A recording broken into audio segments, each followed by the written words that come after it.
Hey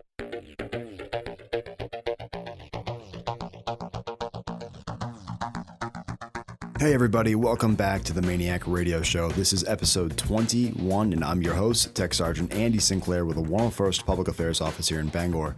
I don't know about you guys, but I'm extremely excited that we're finally in May. That means summer is right around the corner and we've put those winter months behind us. That means no more slick roads, no more shoveling, and no more yellow snow out in the front yard. We have some good stuff for you in this episode, including an interview with Master Sergeant Turmel from the Safety Office. Yes, warmer weather is here, and with it, summer activities to include motorcycle riding. He's going to talk about that, as well as a new mandatory CBT that all wing members must complete if they want to ride on base. It's almost like someone somewhere knew how much we all love CBTs and sat back and said, you know what, let's make one more, just this one last time. But from what I understand, it's painless. You can do it from your own home, but I'll let Sergeant Turmel spoil the details. As always, I got a fresh new MAINEiac fact for you, as well as some tidbits of what's going on around the wing, some promotion announcements, some retirement announcements, and everything else in between. But it looks like Sergeant Turmel is early, so let's bring him in.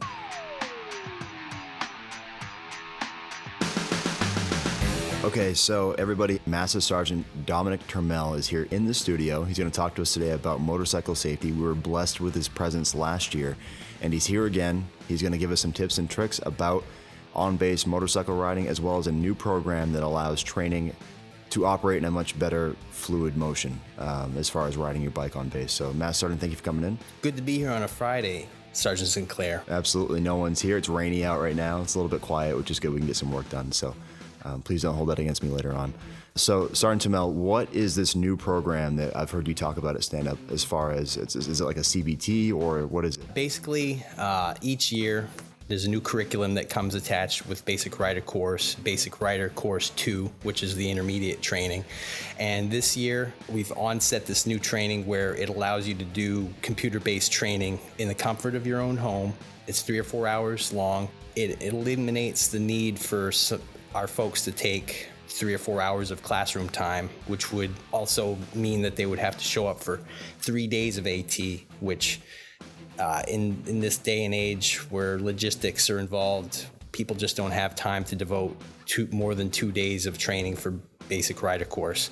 So, and especially in this day and age where we can't allow people to do it on drill weekends, that's just out the window because supervisors can't allow that much time for their trainees to leave the shop for that long. So, of course, they're doing this in the comfort of their own home. Of course, it's computer access, but our computers here at base just don't allow us, with the security measures that are in place, to do this in the workplace. So that's one little thing that makes it so that way it's not so convenient, but in the comfort of your own home, it should be easy enough to accomplish. And this is something that's mandatory for all people to accomplish prior to showing up. So the certificate is strictly for something that it allows you to ride on base, right? This isn't something that is required by the state of Maine to be able to have your Maine state motorcycle license, correct? The certificate itself for the e-course that you're going to complete is not required. It's required for us. It kind of just replaces that classroom time that normally the state would have you do and sit down for that 2.5 days of class that you would participate in. This just makes it more appeasing and more time friendly for folks that just don't have the time, either through their civilian employment or they just don't have enough AT, ST, or any other military type days to devote to this type of training. Okay, and that makes more sense too. And like you said, the best part about it is that it's in the comfort of your own home. You're not having to worry about taking a 4 or 8 hour block or whatever out of your time schedule or out of your civilian job, or like you said, your supervisors out here aren't letting you go for 4 to 8 hours so that you can go do this course in classroom time. So it's awesome that you're able to do this right from home. How do our MAINEiacs, how do our wing members find this website? How do they find the link for it? Well, once they contact me with the interest that they have in taking the Basic Rider course, they can add their name onto the roster through the link which I provide. And once upon leaving their name on the roster, I give them instructions to contact me, or I can contact them once I see their name on the roster, and I provide them a link to give them access to the e-course.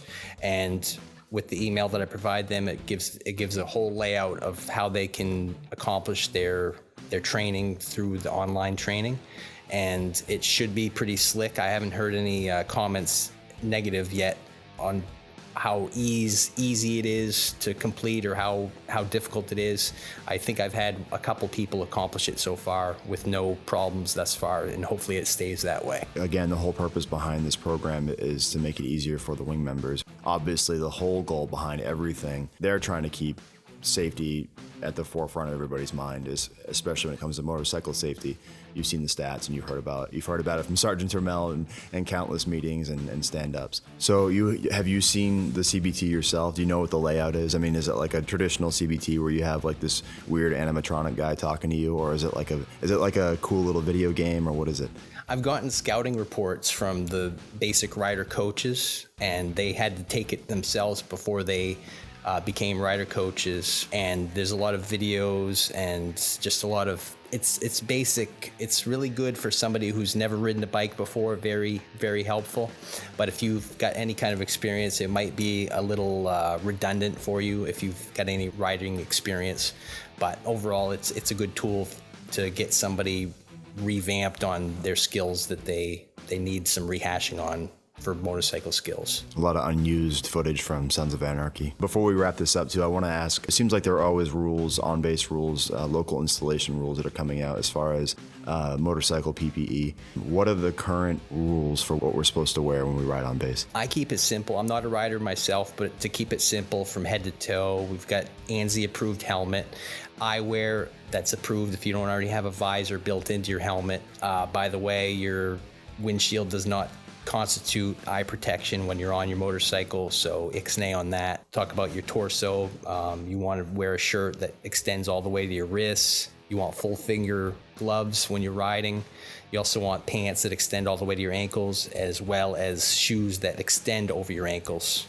And that's basically it. I keep it simple as I can, and hopefully our members will think of it that way too. What about if we're going to carry like any extended length of chains like on our bike for road rash type stuff, or maybe a baseball bat with nails sticking out of it? Like, where do we put that on the bike so we remain safe? I would say try to not carry those items on your bike, because if you are unfortunate and lay your bike down, that could also lead to getting impaled with such objects. Absolutely. And I guess where I was kind of going with that was, if you have got anything, a backpack, if you're going to the commissary, make sure you secure all that stuff, put it in your saddlebags, put it in your backpack, all that stuff, whether it's a baseball bat or it's a $2 gallon of milk from the commissary. So is there anything else you want to add, Sergeant Jamel? No, it's the beginning of the rider season, and I know we go through this every year, but we don't want it to be just white noise. Everybody needs to be safe on the roadways. You can be the safest rider in the world, but there's always somebody texting on the road. I see it every day on my way home from work, going to work. There's no limit on all the distractions on the road. You can be the safest driver on the road of your motorcycle, but there's external things going on beyond your control. So you need to be paying enough attention for the both of you when you're on the road. You have to be extremely defensive, right? Yeah, it's crazy. Thanks again, Sergeant Jamel, for coming in. We'll have you in again soon, whether it's talking about fishing or camping or fireworks. That's coming right around. It's right around the corner as well. By the way, when does the 101 Critical Days of Summer start? 101 Critical Days of Summer start Memorial Day weekend. And get ready for my big spiel. I have something planned big this time. We can't wait. We're all on the edge of our seat. All right, well, thanks again. Thanks again to Sergeant Sinclair.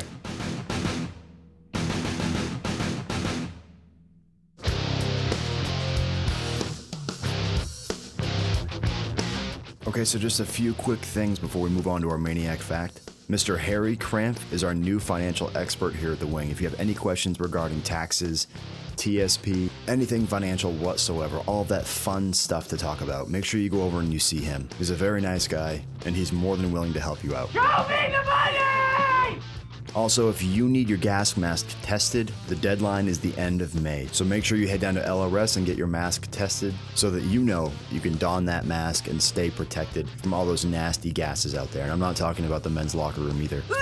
So check your card, make sure it's not out of date, and if it is, make sure you get down there by the end of this month to get your mask tested. Also, Earth Day was moved to May 12th for the Maniacs, because I think the actual Earth Day was a washout. So if you want to make a difference and help keep our planet clean, you can talk to Lieutenant Cronin or listen to our last podcast where we interviewed him to find out how it is that you can sign up and why it is the Maniacs participate in Earth Day. There are a lot of hazardous materials out there infecting our streams, our woods, and overall our planet. So if you want to participate in the Maniac Earth Day, it's May 12th And again, contact Lieutenant Cronin or listen to our last podcast for more information. You can even wear your gas mask if you want to. I'm sure there's some pretty nasty stuff out there, plus it would look cool. Let's be honest. Okay, last but certainly not least, congratulations to Master Sergeant Nate Anaya on his promotion to Senior Master Sergeant this weekend. Also, congratulations to Captain Rich Daigle, who's being promoted to Major, and Senior Master Sergeant Stephanie Ware, who's being promoted to Chief. Congratulations to all three of you on your jobs well done, and way to represent the MAINEiacs. Also, if you happen to see Senior Master Sergeant Larry Palmer or Senior Master Sergeant John Edwards, make sure you stop them and congratulate them for their long and distinguished careers in the Maine Air National Guard and their service to this country. They are both retiring this weekend and are both leaving an extensive legacy behind. So congratulations to the two of you and thank you for your service. Also, as I mentioned earlier, summer is right around the corner, and with it, all the lovely camps that you all send your kids to. The Maine National Guard Summer Camp is one of those camps. So if you want to send your kids, or you just want some general information about the camp, talk to Drew Matlins over in Family Services and he'll hook you up.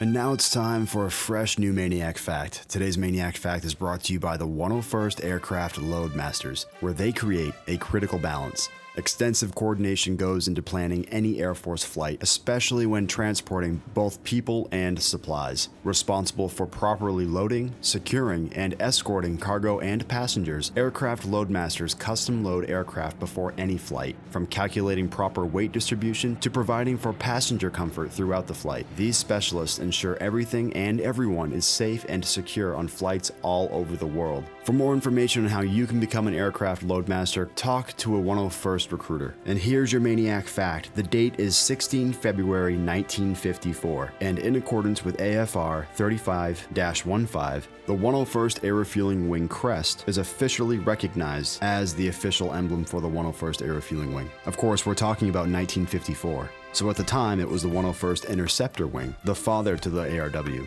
We've all seen this emblem before, and for those of you who have been in long enough to remember the BDUs, we would wear it proudly on your BDU top. The crest is bordered with a simple shield that contains a warrior soaring through the sky with a bow and aircraft bomb in hand, symbolizing the 101st's mission effectiveness and mission readiness, as well as the 101st's willingness to travel all over the world to complete the mission. Behind the demigod is a tornado, symbolizing a fearsome and powerful force that our organization and its airmen bring every single day. So there you have it. The official crest for the 101st Air Refueling Wing has been around for 63 years and is a part of our heritage as MAINEiacs.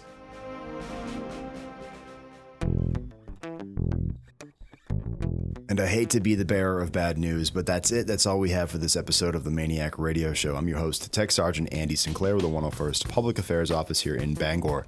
Don't forget, Earth Day was rescheduled, so if you want to make a difference and make the Earth a better place, join the MAINEiac Earth Day team on May 12th, where you'll have the opportunity to pick up rusty cans, dirty diapers, and plastic wrappers left in the water or on the ground that harm our planet. Oh, yeah! The MAINEiacs have a long-standing tradition of amazing partnerships with our civilian sector, and this is just one more way that the MAINEiacs can give back to our community for all the support they've given us throughout the years.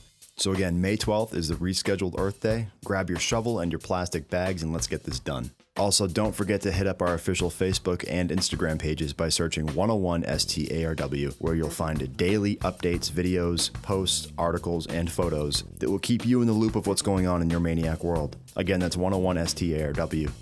You can also head over to the official Vice Wing Commander's Facebook and Instagram pages by searching CV.101ARW, where you kind of get a glimpse of what's going on in the world of the Vice Wing Commander. He takes great photos and offers a fresh new perspective of what the MAINEiacs do on a day-to-day basis. So go over there and check that out. Again, you can search his Facebook and Instagram pages by searching CV.101ARW. But that's it. It's drill weekend. I hope you have a great 2 days of training. And as always, if you see me around and you have an idea for the MAINEiac Radio Show, pull me aside and let me know. We'd love constructive criticism as well as fresh new ideas. Unless it's a bad idea, in that case, we'd tell you. Just kidding. We don't do that because we're nice people. So anyway, have a great drill weekend. We'll see you around. And as always, stay safe, especially on those motorcycles. And thanks for being awesome.